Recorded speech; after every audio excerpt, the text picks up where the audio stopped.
نحمده ونصلي على رسوله الكريم اما بعد فاعوذ باللہ من الشیطان الرجیم بسم اللہ الرحمن الرحیم۔ معزز سامعین و سامعات، السلام علیکم ورحمۃ اللہ وبرکاتہ۔ آج ہمیں اپنے نوجوانوں کو دیکھ کر بہت افسوس ہوتا ہے کہ اللہ تبارک و تعالیٰ نے تمہیں فضول پیدا نہیں کیا۔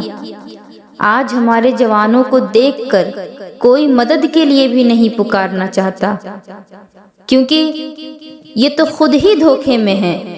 یہ آدمی تو خود اپنے آپ کو دھوکہ دے رہا ہے، تو یہ دوسروں کی کیا مدد کرے گا؟ ابھی چند دنوں پہلے ایک بات پڑھنے کو ملی کہ کشمیر کی خواتین روتی ہیں، بلکتی ہیں، بہت ساری پریشانیاں ہیں، اس کے باوجود کوئی ان کا پرسان حال نہیں۔ لیکن ایک زمانہ ایسا بھی تھا جب سندھ کے علاقے میں عورتوں پر ظلم ہوا تو عورتوں نے عرب کے نوجوان کو پکارا، تو وہ نوجوان ان عورتوں کی پکار پر لبیک کہتا ہوا ان کی عزت کی حفاظت کرنے کو چلا آیا۔ آخر وہ بھی تو مسلمان تھے، اور آج ہماری قوم کے نوجوان آپ بھی مسلمان ہیں، انہیں اپنا فرض یاد تھا، لیکن آپ آج ہر چیز بھول چکے ہیں۔ آج ہماری قوم صرف فیس بک اور واٹس ایپ اور انسٹاگرام اور موبائل میں بزی ہو گئی ہے۔ آج ہمارے ہر گلی محلے میں عورتوں کے ساتھ ظلم اور زیادتی ہوتی ہے، لیکن یہ انہیں نہیں دکھتا۔ وہ عرب سے چل کر ہندوستان ایک عورت کی پکار پر چلے آئے، اور تمہارے گلی کوچوں میں، تمہارے محلے میں، تمہارے گھروں میں عورتوں پر ظلم اور زیادتی ہوتی ہے، لیکن تم آواز نہیں اٹھاتے۔ جب سندھ کے علاقے سے چند عورتوں نے عرب کے نوجوانوں کو پکارا تھا، راجہ داہر سنگھ کی حکومت تھی، آج سے تقریباً 1300 سال پہلے کی بات ہے۔ راجہ داہر سنگھ کی حکومت تھی، کچھ حج پر جانے والی خواتین سری لنکا سے چلیں، بیچ رستے میں گنڈوں نے انہیں اغوا کر لیا اور ان کی عزتوں سے کھیلنے لگے، تو ان عورتوں نے جو حج کے لیے نکلی تھی آواز دی کہ کوئی عرب کا قافلہ ہو تو ہماری آواز خلیفہ وقت تک پہنچا دے۔ تو اس وقت جو تاجر آئے ہوئے تھے، ان تاجروں نے یہ بات سنی کہ کچھ مسلمان عورتوں کو اغوا کیا جا چکا ہے۔ انہوں نے یہ بات جا کر اس زمانے کے گورنر حجاج بن یوسف کے سامنے بیان کی۔ حالانکہ حجاج بن یوسف بھی ایک ظالم حکمران تھا، لیکن اس کے باوجود اس کے دربار میں ایک نوجوان گزر رہا تھا جو رشتے میں اس کا بھتیجا بھی تھا، محمد بن قاسم۔ رک گیا، پوچھا کہ کہاں سے خبر لائے ہو؟ انہوں نے کہا کہ سندھ سے ہم یہ خبر لائے ہیں، وہاں کچھ عورتوں کے ساتھ ظلم و بربریت کا کھیل کھیلا جا رہا ہے۔ تو محمد بن قاسم نے عرب کی اس سرزمین سے آواز لگائی، لبیک یا اختی، لبیک یا اختی، اے میری بہن، میں حاضر ہو رہا ہوں، میں آ رہا ہوں۔ اس وقت محمد بن قاسم نے وقت کے گورنر سے اجازت لی اور 10,000 نوجوانوں کا لشکر لے کر وہ سندھ پر حملہ آور ہوا۔ یہ سب سے پہلا لشکر تھا جو ہندوستان میں داخل ہوا، اور راجہ داہر سنگھ کے ساتھ مذاکرات ہوئے، بات چیت ہوئی۔ جب بات چیت سے حل نہ ہو سکا، وہ عورتوں کو آزاد کرنے پر آمادہ نہیں ہوا، تو صرف اور صرف ان عورتوں کی عزت کو محفوظ رکھنے کی خاطر ان نوجوانوں نے ان کے ساتھ ایسا حملہ کیا، ایسا جنگ لڑا کہ پوری کی پوری فوج تتر بتر ہو گئی۔ 1 لاکھ سے زیادہ کی فوج ان 10,000 مسلمانوں کے سامنے گھٹنے ٹیکنے پر مجبور ہو گئی۔ کسی کہنے والے نے کیا خوب کہا ہے کہ ٹل نہ سکتے تھے جب جنگ کے لیے اڑ جاتے تھے، ٹل نہ سکتے تھے جب جنگ کے لیے اڑ جاتے تھے، پاؤں شیروں کے بھی میدان سے اکھڑ جاتے تھے۔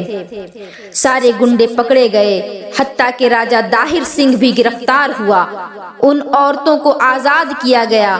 پہلی مرتبہ محمد بن قاسم نے پرچم اسلام ہندوستان میں لہرایا۔ یہ وہ زمانہ تھا جب ہندوستان میں اعلانیہ طور پر کسی نے پرچم نہیں لہرایا، لیکن مجھے یہ بات اس لیے بتانی پڑ رہی ہے کہ جو محمد بن قاسم عرب سے چل کر چند عورتوں کی عزت بچانے کے لیے ہندوستان آیا تھا، وہ کوئی 40 سالہ 50 سالہ تجربہ کار سپہ سالار نہیں تھا، وہ کوئی جنرل نہیں تھا، وہ کوئی کمانڈر نہیں تھا، بلکہ صرف اور صرف 19 سال کا ایک نوجوان تھا۔ کوئی تجربہ اس کے پاس نہیں تھا، 10,000 کے لشکر کو لے کر آیا عورتوں کی عزت بچانے کے لیے۔ 19 سال کے نوجوان تو آج عورتوں پر جھپٹا مارنے کے پلان بناتے ہیں، عزتوں پر ڈاکہ ڈالنے کی سوچ رہے ہیں۔ 19 سال کی جوانی لوگ یہ سوچتے ہیں کہ صرف چیٹنگ کے لیے ہے، عورتوں کو فرینڈ ریکویسٹ بھیجنے کے لیے ہے، راتوں کو بات کرنے کے لیے ہے۔ معاذ اللہ ثم معاذ اللہ، یاد رکھو تمہارا یہ جو شباب ہے، تمہاری یہ جو جوانی ہے، جن لمحوں میں گزر رہی ہے، تم کیا سوچتے ہو گھر کے پردے بند کر کے چیٹنگ کرتا ہوں، تمہیں کوئی نہیں دیکھ رہا؟ تمہارا عقیدہ کیا ہے؟ قرآن تو یہاں تک فرماتا ہے کہ تمہاری آنکھوں کی خیانت، جو تمہاری آنکھیں خیانت کر رہی ہیں، اللہ سے چھپی نہیں، اللہ وہ بھی دیکھ رہا ہے۔ تمہارے دلوں میں جو حالات گزر رہے ہیں، اللہ ان کو بھی دیکھ رہا ہے۔ تمہاری انگلیاں جو حرکت کر رہی ہیں، اللہ کی نظر اس پر بھی ہے۔ تم رات بھر کمبل اوڑھ کر موبائل پر ویڈیو کالنگ کرتے ہو، یہ اللہ سے چھپا نہیں۔ جب تم اٹھائے جاؤ گے تو ان تمام چیزوں کے ساتھ اٹھائے جاؤ گے۔ برسوں ہو گئے آج ہمارے معاشرے میں ایسے بچے ہی پیدا نہیں ہوئے جنہیں اپنا مقصد زندگی یاد ہو۔ اس دنیا میں تمہیں کتنے سال تک رہنا ہے؟ کسی کی عمر 50 سال ہوگی، کسی کی 60 سال ہوگی۔ ہمیں تو یہ بھی نہیں پتا کہ ابھی جو ہم نے سانس لی ہے دوبارہ ہمیں سانس لینے کا موقع بھی ملے گا کہ نہیں، ہم نے پلک جھپکائی ہے دوبارہ ہمیں آنکھیں کھولنے کا بھی موقع ملے گا کہ نہیں۔ اس مختصر سی زندگی میں اس کائنات میں کچھ کر کے چلے جائیں، دنیا کو کوئی تحفہ دے کر جائیں۔ آپ کو معلوم ہے آج دنیا جن نئی چیزوں کا فائدہ اٹھا رہی ہے، یہ جتنے ٹیکنالوجی ہیں، یہ چیلنج کر کے میں کہتی ہوں کہ ان کی جڑ تک اگر جاؤ گے تو یہ ساری ٹیکنالوجی جو ہدیہ کیا گیا ہے پوری دنیا کو، اس میں سب سے بڑا ہاتھ مسلمانوں کا ہے، مسلمان علماء کاملین کا ہے۔ 100 سے زائد مسلمان سائنٹسٹ میں آپ کے سامنے پیش کر سکتی ہوں جو کہ کائنات میں سب سے پہلے ایجاد کرنے والے موجود ہیں بہت ساری چیزوں کے، لیکن ان سب کا یہاں ذکر کرنا ممکن نہیں۔ میں چند کا نام آپ کو گنوا سکتی ہوں۔ یہ ایجادات جو مسلمانوں نے کی تھی آج چرا کر کے کسی اور کے نام پر یہ تختیاں لگا دی گئیں۔ آپ کو کیا خبر آج پوری دنیا سفر کے لیے اتنی تیز ہو گئی، ایروپلین بن چکے، لوگ اس میں سفر کرنے لگے، اور اس ایروپلین کے ایجاد کے متعلق 15ویں صدی کے بعد کے چند انگریزوں کے نام بتائے جاتے ہیں۔ سب سے پہلے اس کا تجربہ کرنے والے عباس بن حسین فرناس ہیں۔ یہ کرتبہ میں رہنے والا ایسا سائنسدان ہے، یہ کب کی بات میں کر رہی ہوں، آج سے 1000 سال پہلے کی بات ہے، اور وہ 1021 یا 1022 کا سائنٹسٹ ہے۔ جب کرتبہ کے جامع مسجد کی مینار سے عقاب کے پر لگا کر اڑنے کی کوشش کی، وہ پہلا انسان ہے جو ہوا میں اڑنے کا پہلا تجربہ لوگوں کے سامنے پیش کیا، مسجد کے مینار سے چھلانگ لگایا۔ تاریخ میں آج بھی لکھا ہے کہ عباس فرناس 10 منٹ تک ہوا میں اڑتا رہا، اور اس کے 500 سال کے بعد آ کر اس فارمولے پر تحقیق کی گئی اور ایروپلین بنائی گئی۔ دنیا کو ہواؤں میں اڑنے کا انداز بھی ایک عالم دین نے دیا تھا، ایک نوجوان سائنسدان نے دیا تھا۔ ابن الحیثم کا نام آپ نے سنا ہوگا، سب سے پہلے بصریات کے علم پر کتابیں لکھنے والا، وہ سائنسدان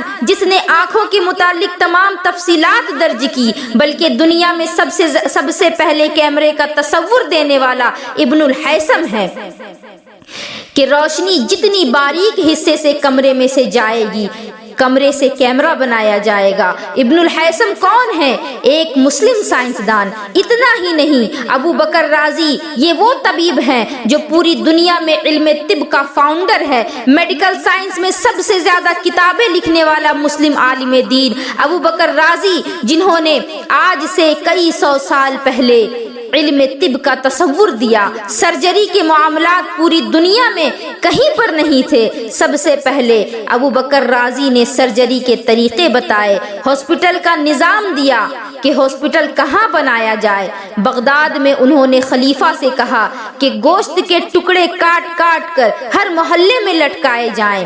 ایک ایک لکڑی پہ لگا کر 10-12 محلوں میں گوشت کے ٹکڑے لٹکائے گئے اور 3 دن کے بعد نکالے گئے۔ امام رازی نے دیکھا کہ جو گوشت کا ٹکڑا سب سے دیر میں خراب ہوا، بہت سارے تو سڑ گئے، سوکھ گئے، جو بہت دیر تک صحیح سلامت رہا۔ ابو بکر رازی نے کہا یہاں ہاسپٹل بنایا جائے۔ کہا کیوں؟ کہا یہاں کی آب و ہوا جسم کو جلدی خراب نہیں ہونے دیتی، مریض کو ایسی جگہ رکھا جائے جہاں کی آب و ہوا اس کے جسم کو سلامت رکھے۔ یہ کانسیپٹ کس نے دیا تھا؟ ابو بکر رازی نے دیا جب ان کی عمر 33 سال کی تھی۔ ایسے ان گنت مسلم سائنسدان ہیں ہماری تاریخ میں ان کی مثالیں صرف اس لیے پیش کر رہی ہوں کہ دنیا میں یہ ترقیات جینے کے سلیقے اسلام نے اور مسلمانوں نے دیا۔ آج پورا سسٹم پلٹ دیا گیا اور تمہیں اتنا پیچھے دھکیل دیا گیا کہ آج دنیا تمہیں تہذیب سکھانے آ رہی ہے، آج تمہیں ڈیولپمنٹ اور مینجمنٹ سکھایا جا رہا ہے اور بہت ساری چیزیں تم غلامی کے انداز میں سیکھ رہے ہو۔ میری قوم کے جوانوں، آج سب سے بڑا نقصان جو ہمارے معاشرے کے ساتھ ہو رہا ہے وہ ہمارے بچوں کو ہمارا ماضی نہ پڑھانا ہے، ہماری تاریخ نہ پڑھانا ہے۔ اگر چند سال اور تم اسی طرح آنکھ بند کر کے بیٹھے رہے تو حال یہ ہوگا کہ مسلم سائنسدان تو بھلا ہی دیے گئے، اولیاء کرام بھی بھلا دیے جائیں گے اور تاریخ ختم کر دی جائے گی، اور چند دنوں کے بعد بچے یہ پوچھیں گے کہ محمد کس کا نام ہے۔ معاذ اللہ ثم معاذ اللہ۔ جب اس طرح اپنی تاریخ سے ہم آنکھیں بند کر کے بیٹھے ہیں اور سارا کا سارا وقت موبائل اور انٹرنیٹ پر گزاریں تو پھر انجام وہی ہوگا جو میں نے ابھی کہا ہے۔ معزز سامعین و سامعات، زندگی کی قدر و قیمت سمجھو اور باز آ جاؤ۔ تم سے سوال ہوگا تمہاری جوانی کے متعلق۔ تم یہاں اللہ کی عبادت کے لیے آئے ہو اور اسی میں ابھی تک تم کھڑے نہیں اتر سکے۔ اسی لیے شاعر نے حضور اکرم صلی اللہ تعالی علیہ وسلم کی بارگاہ میں یہ دعا کی تھی کہ اے خاص اے خاصان رسول وقت دعا ہے، اے خاص اے خاصان رسول وقت دعا ہے، امت پہ تیرے وقت عجب آ کے پڑا ہے۔ جو اسلام پوری دنیا کو قیادت سکھانے کے لیے نکلا تھا وہ آج اپنے ہی دیش میں غریب الغربا ہے۔ آج مسلمان ملکوں کی بھی حالت یہی ہے کہ ان کے یہاں گیس ہے، پیٹرول ہے، ڈیزل ہے، نہ جانے کیا کیا معدنیات ہیں، لیکن نکالنے والے یورپین ہیں، امریکی ہیں۔ میری قوم کے جوانوں، 1450 سال ہو گئے میرے آقا کی تعلیمات کو بعض علماء بھی اس چیز کو ریجیکٹ کرتے ہوئے نظر آتے ہیں۔ آج الگ انداز میں اس کو پیش کرنے کی کوشش کرتے ہیں۔ آقا علیہ الصلوۃ والسلام نے فرمایا اپنے بچوں کو تیر اندازی سکھاؤ، گھڑ سواری سکھاؤ۔ ابھی جب یہ بات کہی جاتی ہے تو لوگ کہتے ہیں کہ گھوڑوں کا زمانہ نہیں، اب کارز کا زمانہ ہے، تیر اندازی کا زمانہ نہیں، بم بارود اور میزائل کا زمانہ ہے۔ تم یہ بہانے بنا رہے ہو، لیکن آج کے موجودہ دور میں اسرائیل میں یہودیوں کے 6 سال کے بچے کو کمپلسری نشانہ بازی سکھائی جاتی ہے، جبکہ وہ بھی جانتے ہیں کہ یہ زمانہ تیر اندازی کا نہیں، گھڑ سواری کا نہیں، لیکن آج بھی انہیں تیر اندازی سکھائی جاتی ہے، گھڑ سواری سکھائی جا رہی ہے۔ کیا انہیں معلوم نہیں کہ جدید دور ہے، بہت ساری چیزیں ایجاد کی جا چکی ہیں؟ حقیقت تو یہ ہے کہ دنیا کی دوسری قومیں میرے نبی کے فرمان کے مقاصد سمجھ گئی اور وہ اپنے بچوں کو سکھانے میں لگ گئے، اور ہم ترقیات کے نام پر اپنے ہی نبی کے نام کو پیچھے چھوڑ گئے۔ میں نے یہ بات پہلے بھی کہی ہے کہ جب اسرائیل میں کوئی عورت حاملہ ہوتی ہے تو 9 مہینے اس کی نگرانی کے لیے بجٹ پاس کیا جاتا ہے، اس عورت کو میتھمیٹکس کے سوال حل کروائے جاتے ہیں، اس کے ساتھ بہت ساری ایکٹیویٹیز کی جاتی ہیں تاکہ اس کے پیٹ میں جو بچہ پل رہا ہے وہ ذہین پیدا ہو، اور جب وہ بچہ پیدا ہو جاتا ہے تب ماسٹر پلاننگ شروع ہوتی ہے کہ ہر یہودی بچہ بزنس مین بنے۔ معزز سامعین و سامعات، آج ہمارے پاس بس ایک آپشن رہ گیا کہ ان بچوں کو جو ہم نے آوارہ چھوڑ دیا ہے، بیکار چھوڑ دیا ہے، یا پھر یہ نوجوان جو خود کو بیکار کاموں میں لگا رکھے ہیں، جو خود کو بیکار سمجھنے لگ گئے ہیں، وہ واپس آ جائیں۔ اللہ نے ہمیں بیکار نہیں بنایا۔ تمہاری جوانی عیاشیوں کے لیے نہیں، تمہاری جوانی صرف موبائل پر گیم کھیلنے کے لیے نہیں۔ وہ تو اپنے بچوں کو اصلی گیم کھلا رہے ہیں، وہ تو اپنے بچوں کو میدان میں اتار کر ان کی تیاری کروا رہے ہیں، انہیں تیر اندازی سکھا رہے ہیں، انہیں گھڑ سواری سکھا رہے ہیں، انہیں میزائل چلانا سکھا رہے ہیں، اور تمہیں پب جی میں لگا دیا۔ وہ گولی اور بارود سے حقیقت میں کھیل رہے ہیں اور تم بس ویڈیو گیم میں لگے ہو۔ اپنی قدر جانو، تمہیں اس لیے اللہ نے پیدا نہیں کیا۔ اپنی تاریخ پڑھو، محمد بن قاسم کی طرح غیور بنو، اپنی بہنوں کی عزت بچاؤ، صلاح الدین ایوبی کی طرح پرعزم بنو۔ تمہیں اپنی قوم کی بیٹیوں کی حفاظت کرنی ہے، تمہیں پھر سے مسجد اقصی میں اسلام کا پرچم لہرانا ہے۔ کوئی گل باقی رہے گا نہ چمن رہ جائے گا، کوئی گل باقی رہے گا نہ چمن رہ جائے گا، بس رسول اللہ کا دین حسن رہ جائے گا۔ اور نام شاہان جہاں مٹ جائیں گے لیکن یہاں، نام شاہان جہاں مٹ جائیں گے لیکن یہاں، حشر تک نام و نشانے پنجتن رہ جائے گا، حشر تک نام و نشانے پنجتن رہ جائے گا۔ وآخر دعوانا ان الحمد للہ رب العالمین وما علینا الا البلاغ المبین۔ السلام علیکم ورحمۃ اللہ وبرکاتہ۔